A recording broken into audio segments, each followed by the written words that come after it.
Cette vidéo traitera de la question des péchés de Muhammad, en prenant comme point de départ le verset 2 de la sourate 48 du Coran.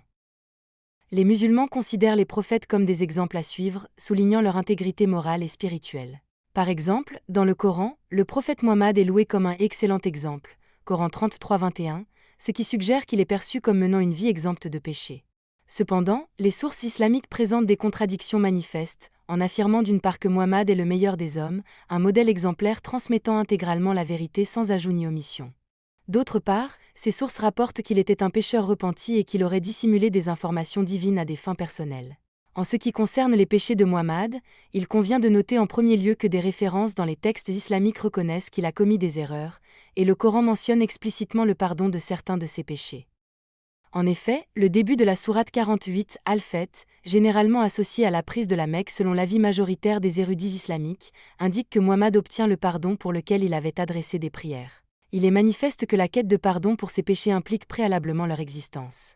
Malgré les divergences d'interprétation parmi les érudits islamiques et leur incapacité à adopter une position unanime et définitive, on peut tout de même dégager une opinion majoritaire et plus solide en raison de ses fondements dans des versets coraniques, leur contexte de révélation, ainsi que des hadiths authentiques. À savoir que Muhammad est prié pour le pardon de ses péchés, et que ceux-ci ont été pardonnés lors de la bataille de la Mecque. Voici différentes informations qui convergent dans cette direction. Muhammad était soulagé par l'annonce du pardon de ses péchés. C'est l'avis partagé par Al-Tabari, Ibn Kathir, Ibn Adil al-Ambali, Al-Qurtubi, Abu al-Layth as-Samarqandi, Al-Shabé selon Ibn Adil al-Ambali et d'autres.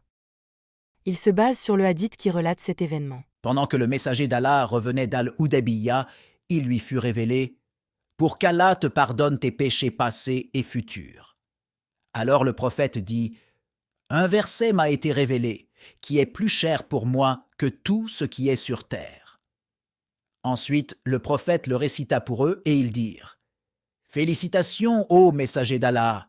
Allah a expliqué ce qu'il fera avec toi, mais que fera-t-il avec nous ?»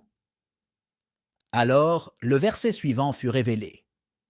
Afin d'admettre les croyants et les croyantes dans des jardins sous lesquels coulent les rivières, jusqu'à un succès suprême. Muhammad priait malgré que ses péchés étaient pardonnés. C'est l'avis partagé par Al-Suyuti, Al-Tabari, Ibn Kathir et d'autres.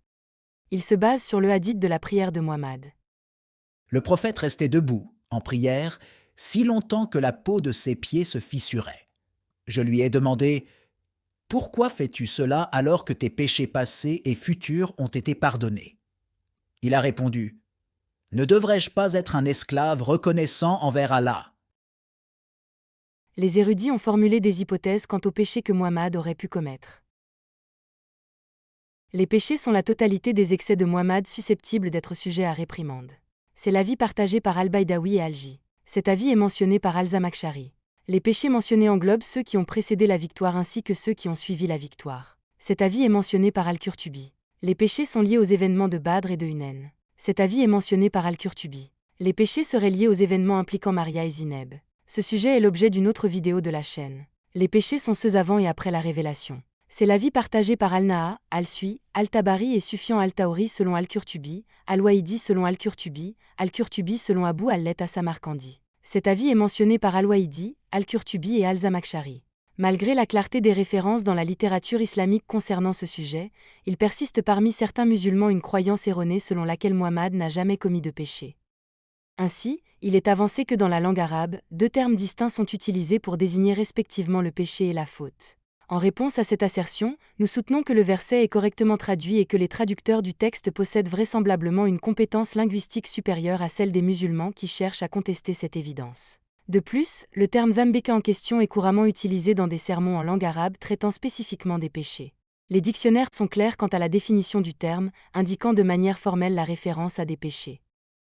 De plus, on retrouve le mot zambeka dans le verset 3.11 associé au péché des gens de Pharaon, ainsi que dans plusieurs hadiths consacrés au péché. En voici quelques exemples. D'après Abu al-Awas, Abdallah ibn Mas'ud, qu'Allah l'agrée, a dit « Le repentir sincère est que la personne se repente du péché puis ne le recommence jamais. » D'après Jubayr ibn Nufayr, Auf ibn Malik, qu'Allah l'agrée, a dit « Il n'y a pas un seul péché à propos duquel je ne connais pas son repentir. » On lui a dit « Et quel est ce repentir ?» Il a dit « Il s'agit du fait qu'il délaisse le péché puis ne le recommence plus. » Une autre assertion avancée par certains musulmans est que les prophètes peuvent commettre des péchés mineurs, qui se caractérisent par leur absence de conséquences significatives dans cette vie ou dans l'au-delà, mais pas de péchés majeurs. Nous répondrons à cette affirmation en 6 points distincts. Un Muhammad est donc un pécheur. L'argument concernant les péchés mineurs n'écarte pas la question, car il reconnaît que Muhammad a commis de tels péchés, même s'ils demeurent mineurs. 2. Un petit péché est un péché. Qu'il soit mineur ou majeur, les péchés de Muhammad constituent une condamnation en soi. L'assertion selon laquelle un péché mineur ne suscite pas l'attention d'Allah dans le Coran est une spéculation pure, sans fondement scripturaire. Cette notion, une innovation tardive dans l'islam, semble taillée sur mesure pour contourner la question épineuse à propos de Muhammad. Où trouve-t-on dans le Coran l'affirmation selon laquelle les prophètes ne commettent que de petits péchés ? 3. Jésus et Jean-Baptiste n'ont jamais fait de petits péchés. Une distinction s'impose alors, contrairement à Jésus ou à Jean-Baptiste, Muhammad a connu ses faiblesses. Quels sont les péchés, même minimes, attribués à Jésus ou à Jean-Baptiste ?